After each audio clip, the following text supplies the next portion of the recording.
diperingati secara khusus oleh Gereja Katolik di bulan Februari. Baiklah, kita mulai pertama dari bacaan sore hari ini.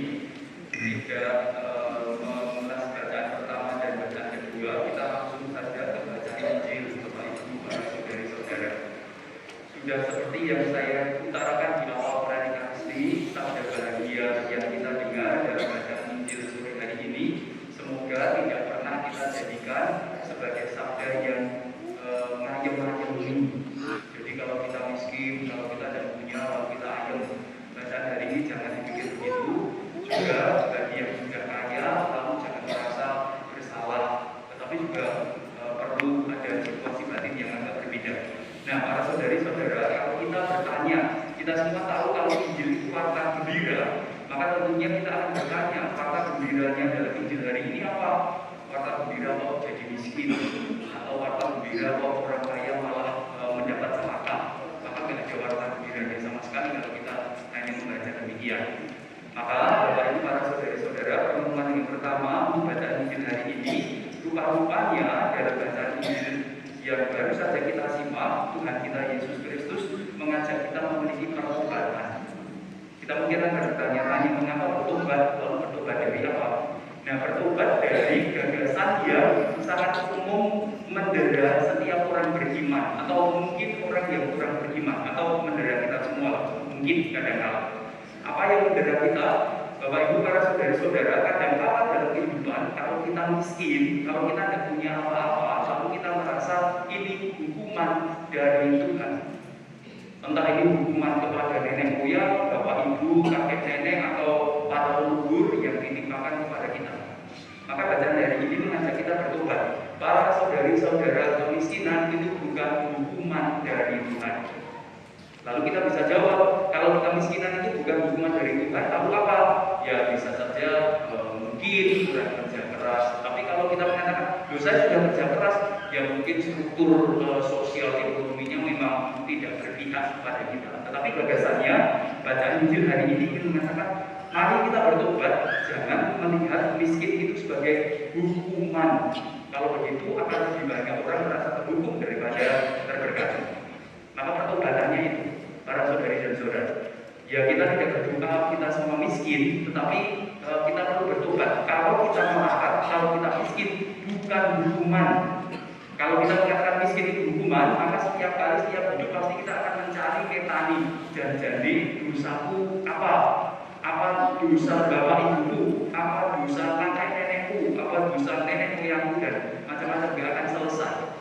Maka bacaan hari ini mengajak kita, yuk kita berhenti memikirkan kemiskinan itu hukuman Tuhan sama saya.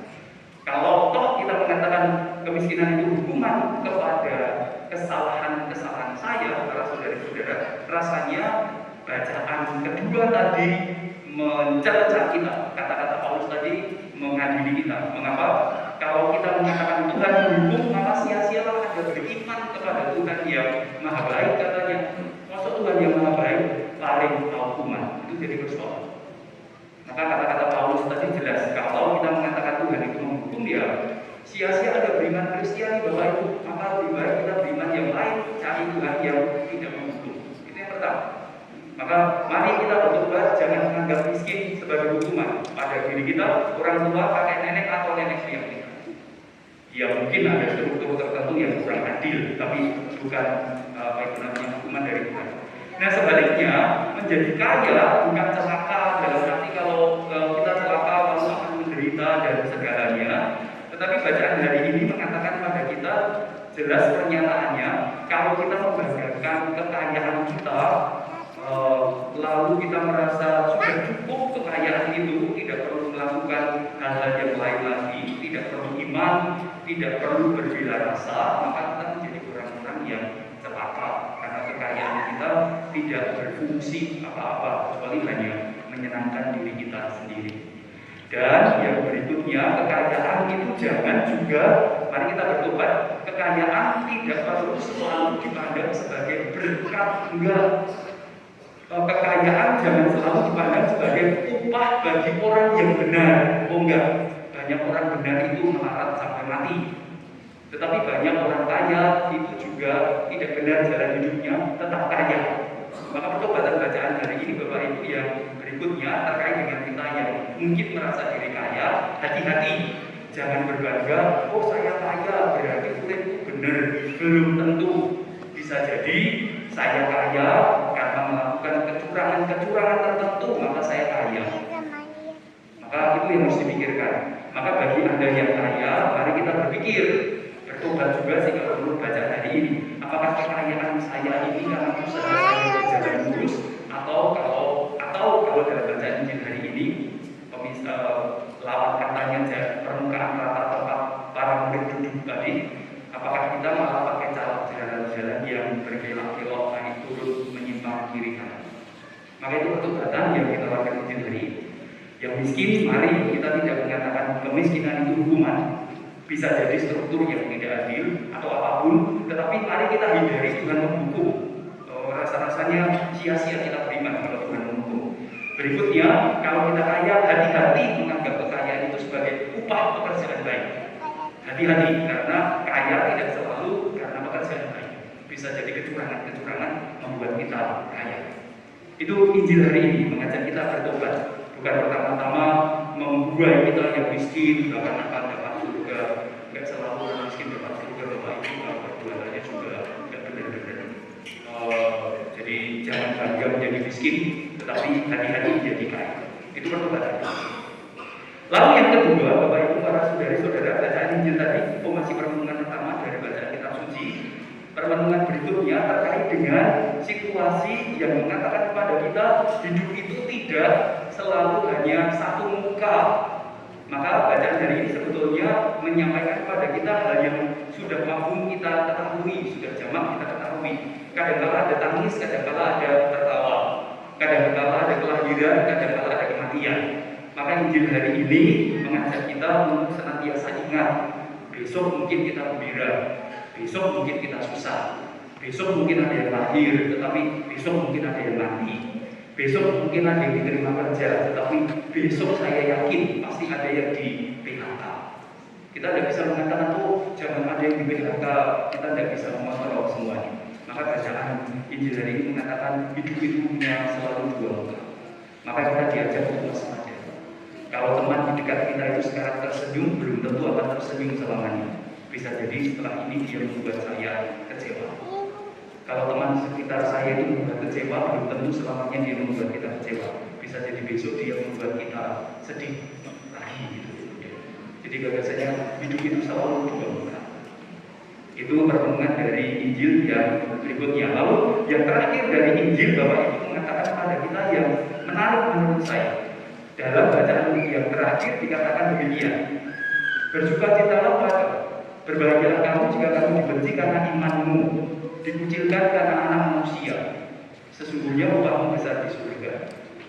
Maka bacaan hari ini dan seterusnya, Injil tadi mengingatkan Pak, Bu, para saudari-saudara, rasa-rasanya kita diajak untuk hati-hati dalam beriman. Mengapa? Jangan merasa iman kita, artinya iman kita sendiri, bukan iman gereja Katolik, tetapi iman kita sendiri lalu kita mengatakan ini sudah paling benar, lalu nggak mau belajar lagi, lalu mengatakan iman yang lain menjadi keliru.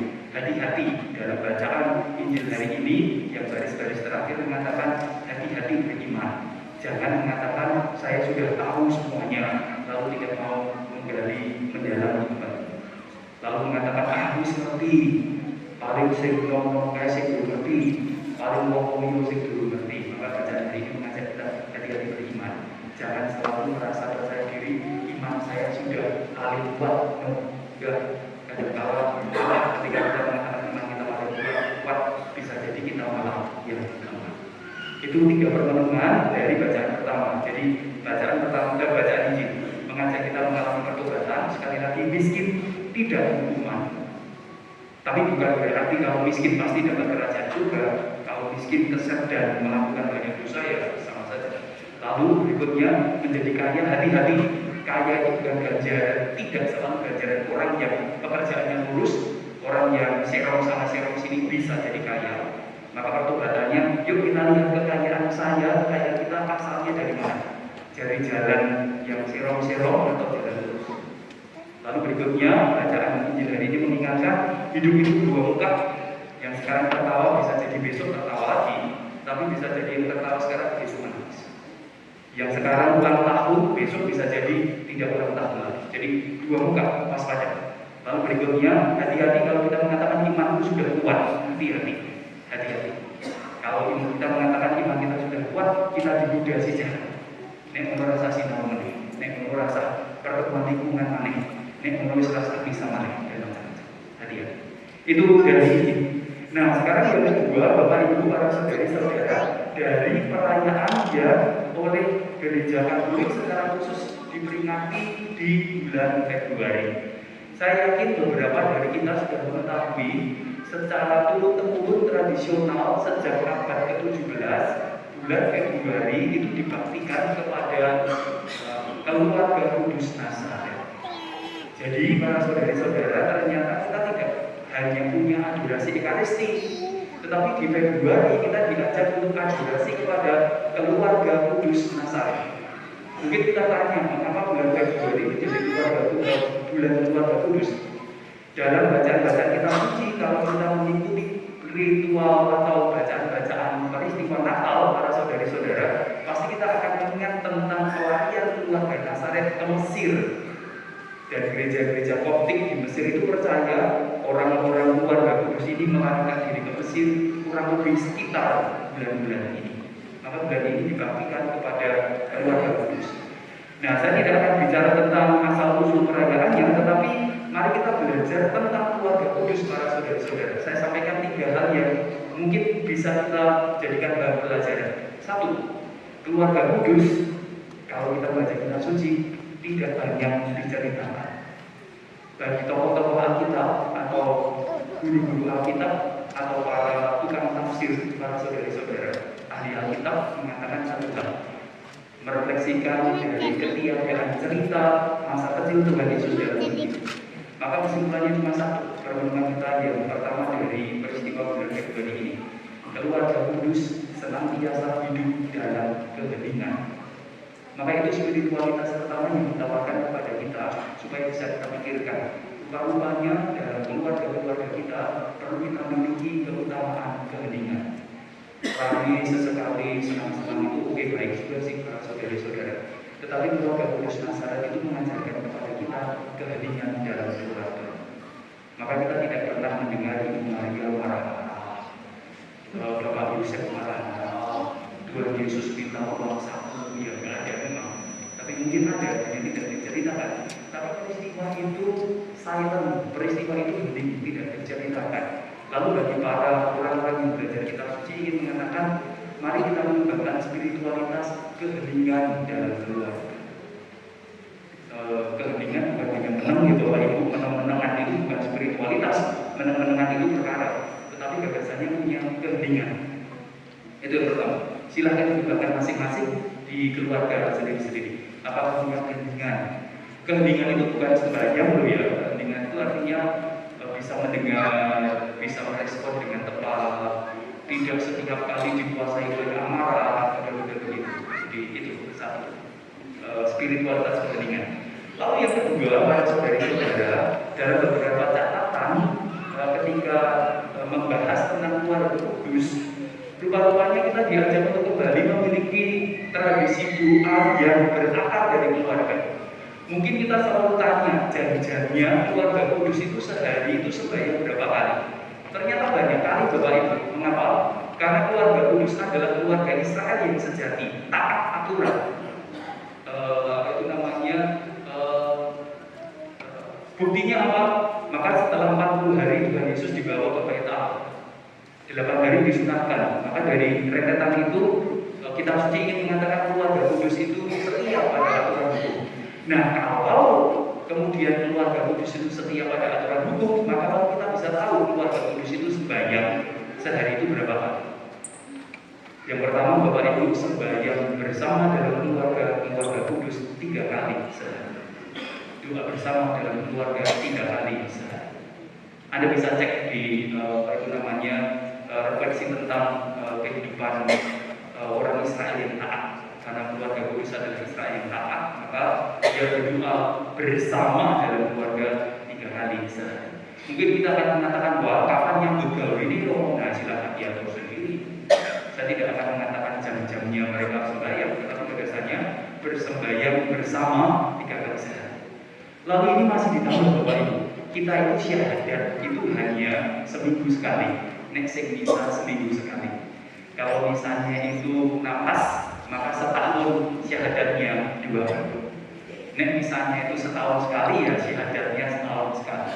Nah, dalam tradisi keluarga Israel yang benar, Bapak Ibu, yang taat hukum, taat aturan, mungkin kita bisa diskusi lagi dan bisa ramai apakah hukum harus begitu, itu urusan yang lain lagi. Tetapi gagasannya keluarga Israel taat hukum, maka setiap hari berdoa, setiap pribadi mendoakan syahadat 2 kali secara pribadi. Anda bisa cek di tradisi kehidupan keluarga taat hukum di Israel. Jadi syahadat ini orang menjatai misa 1 minggu dong, Bapak Ibu, seminggu sekali. Dan kalau kita mau belajar kekudusan keluarga kudus, maka menarik. Maka setiap hari itu sembahyangnya tidak hanya sembahyang makan yang bisa diandaikan, tetapi syahadat 2 kali sehari. Lalu tambah 2 lagi, Bapak Ibu, setiap orang yang mau keluar dari rumah melakukan pekerjaan yang agak jauh dari rumahnya, maka dia harus berdoa 2 kali juga. Jadi doanya ada 7 kali. 7 kali. Maka setiap orang itu keluar dari rumah, dia akan berdoa seperti ini kurang lebih. Tuhan, berkatilah pekerjaanku ketika aku pergi keluar rumah, dan sekembaliku masuk ke dalam rumah ini sekarang dan selamanya. Itu doanya begini. Tapi ada rajahnya yang dipasang di jenang pintu ketika dia keluar dan dia masuk. Maka rupa-rupanya kalau kita ingin bercermin dari keluarga kudus, rasa-rasanya bukan hanya sekedar yuk setia suami istri, atau yuk keluarganya anaknya cuma 1 atau 2, enggak. Ada tradisi lain yang perlu kita dalami juga. Keluarga kudus berdoa bersama dalam keluarga 3 kali sehari. Yang berikutnya, setiap pribadi menyampaikan doa syahadatnya 2 kali sehari.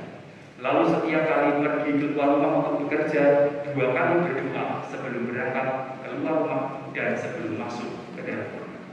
Itu gagasan menarik kalau kita ingin mengembangkan lebih dalam lagi apa yang bisa kita teladani dari keluarga kudus. Itu berikutnya. Lalu yang terakhir, Bapak Ibu, pertemuan yang kedua yang terakhir terkait dengan peristiwa keluarga kudus pada bulan Februari. Maka secara universal rupa-rupanya Gereja Katolik mengajak kita, para saudari-saudara, untuk memberi support kepada tidak hanya keluarga-keluarga beriman Kristiani yang masih solid, yang masih utuh, Bapak Ibu masih komplit, masih setia satu sama lain bersama putra-putrinya. Tetapi rupa-rupanya gereja mengajak kita juga memberi perhatian, atau sekurang-kurangnya jangan mendiskreditkan, jangan kemudian mengadili bahwa pasti keluarganya jelek bagi setiap single parent. Jadi kalau ada ibu hanya sendiri sebagai ibu dan kepala keluarga karena suaminya pergi, maka jangan diadili, jangan dikatakan keluarganya bobrok dan macam-macam. Kalau dalam keluarga itu hanya tinggal bapak karena istrinya pergi, maka kita juga rasanya tidak pantas kita mengadili, berarti keluarganya bobrok. Berarti mereka nggak harmonis dan macam-macam. Kita diajak untuk menghindari penilaian-penilaian tersebut. Lebih baik Bapak Ibu, para saudari-saudara, kita membantu mereka karena rupa-rupanya menurut yang saya dengar dari kesaksian, menjadi single parent itu menjadi pekerjaan yang luar biasa. Karena kalau ibu itu single mom, para saudari-saudara, rasa-rasanya dia harus menghadirkan bagi keluarga itu, bagi anak-anaknya, figur bapak sekaligus figur ibu. Jadi kesulitan yang besar. Jadi daripada kita mengadili, yuk kita dibantu. Kalau single mom itu jelas kesulitan menghadirkan figur bapak bagi anaknya. Atau kalau itu single dad misalnya, bapak tunggal, itu juga sulit menghadirkan sosok ibu bagi anaknya. Misalnya kalau saya itu bapak tunggal, saya punya anak perempuan, saya tidak akan bisa ngajari anak saya pakai lipstik, Bapak Ibu. Bisa jadi lipstik dipakai di alis, pensil alis dipakai di bibir, karena saya nggak tahu. Maka supaya kita tahu saja, maka peristiwa keluarga kudus yang kita rayakan bermati secara khusus pada bulan Februari ini mengajak tidak hanya mensyukuri keluarga-keluarga yang masih harmoni sampai sekarang, juga realitasnya keluarga-keluarga dalam masyarakat kita juga dalam sah. Maka itu tidak perlu diadili karena persoalannya kita tidak tahu persis bahwa ada yang salah mungkin, tapi tidak perlu diburu sampai kemana. Sekali lagi, ibu tunggal, bapak tunggal sudah punya kesulitannya sendiri karena keluarganya tidak utuh. Belum lagi mengajarkan kepada putra putrinya sosok bapak dan sosok ibu yang seimbang, itu peristiwa yang besar. Maka saya hanya ingin mengatakan, yuk kalau di masyarakat kita, di gereja kita ada keluarga-keluarga yang hanya bapak tunggal, ibu tunggal, kita bantu daripada hanya kita sekedar hakimi dan adili. Itu catatan yang kedua dari perenungan peristiwa keluarga kudus di bulan Februari. Dan yang terakhir, Bapak Ibu para saudara-saudara, di bulan Februari ini di keluarga adorasi kita atau penghormatan kita pada keluarga kudus, Gereja Universal mengajak kita secara khusus, ayo berdoa bagi siapa saja yang meninggal karena praktik aborsi. Maka kita rasa-rasanya kita jarang dalam doa umat kita berdoa bagi jiwa-jiwa yang meninggal karena korban aborsi. Jarang-jarang kita berdoa. Kita hanya berdoa bagi mereka yang meninggal, entah karena sakit, entah karena tua, entah karena mengambil nyawanya sendiri. Tetapi rasa-rasanya kita jarang sekali berdoa bagi bayi-bayi, anak-anak yang mati karena aborsi. Maka selama bulan Februari ini rupanya kita diingatkan, ayo jangan tutup mata terhadap realitas di luar sana ada aborsi. Jangan hanya sekedar disadari ada, jangan hanya sekedar apa itu namanya bayi keluarga yang menjadi pelaku atau dokter yang menjadi pelaku. Tetapi yuk kita doakan yang sudah meninggal, supaya kita selalu teringat praktik-praktik itu terjadi, dan supaya dengan berdoa kita tidak hanya mendoakan jiwa-jiwa yang tidak sempat mengalami kehidupan, tetapi menjadi peringatan bagi kita semua. 3 hal dalam perayaan bulan Februari ini. Hormat bakti kita kepada keluarga kudus. Mari kita meneladani keluarga kudus yang memiliki keheningan dan tradisi doa yang menurut saya luar biasa. 3 saat berdoa bersama dalam keluarga, 2 kali menyampaikan syahadat mereka dan berdoa sebelum keluar rumah dan setelah masuk dalam rumah. Mohon keselamatan dari sekarang sampai selamanya. Yang kedua, mari kita berjuang bersama membantu para single parents. Tidak perlu dihakimi, tidak perlu diadili. Mereka sudah mengalami hukumannya sendiri, mereka sudah mengalami kesakitannya sendiri. Kita bantu. Bapak tunggal, ibu tunggal yang kesulitan besar dalam mendidik putra putrinya supaya tetap seimbang. Lalu yang terakhir, mari kita berdoa untuk korban aborsi siapapun mereka.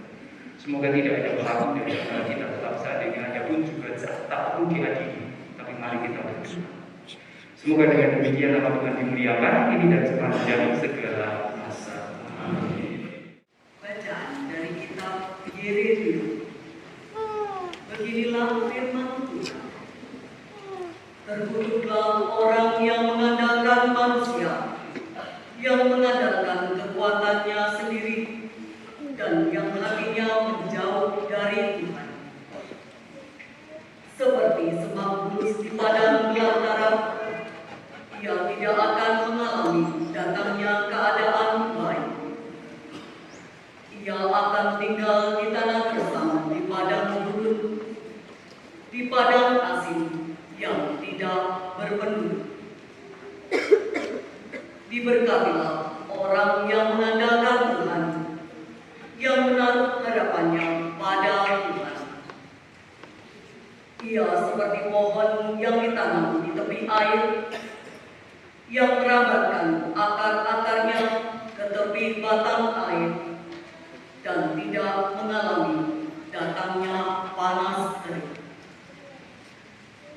Ia seperti pohon yang daunnya tetap hijau, yang tidak khawatir dalam tahun kering dan tidak berhenti menghasilkan buah. Demikianlah sabda Tuhan. Bacaan dari surat pertama Rasul Paulus kepada jemaat di Korintus. Saudara-saudara, jika kami wartakan bahwa Kristus dibangkitkan dari antara orang mati, bagaimana mungkin ada di antara kamu yang mengatakan bahwa tidak ada bangkitan orang mati? benar bahwa orang mati tidak dibangkitkan, maka Kristus juga tidak dibangkitkan. Dan andai kata Kristus tidak dibangkitkan, maka sia-sialah kepercayaanmu dan kamu masih hidup dalam dosamu. Dengan demikian, binasa pula orang-orang yang meninggal dalam Kristus. Dan jikalau kita berharap pada Kristus hanya dalam hidup ini, maka kita ini orang-orang yang paling malang dari semua manusia. Namun ternyata Kristus telah dibangkitkan dari antara orang mati sebagai yang sulung dari antara orang-orang yang telah meninggal dunia. Demikianlah sabda Tuhan. Inilah Injil Yesus Kristus menurut Lukas.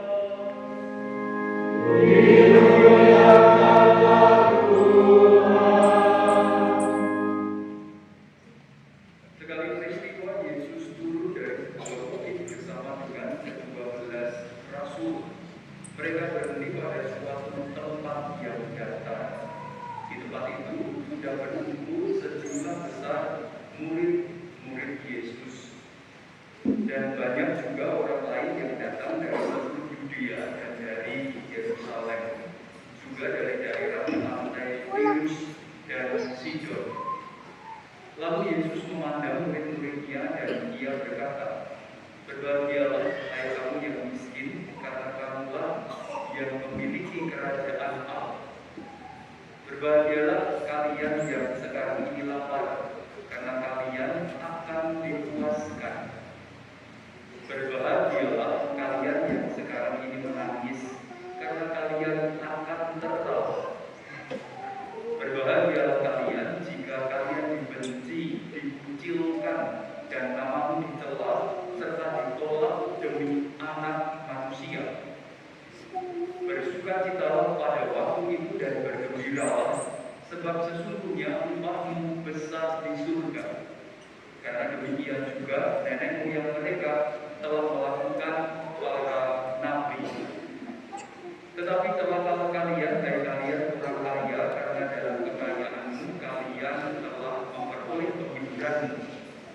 Celakalah kalian yang sekarang ini kenyang, karena kalian akan lapar. Celakalah kalian yang sekarang ini tertawa, karena kalian akan bersukacita dan menangis. Celakalah kalian jika semua orang memuji kalian, karena demikian juga nenek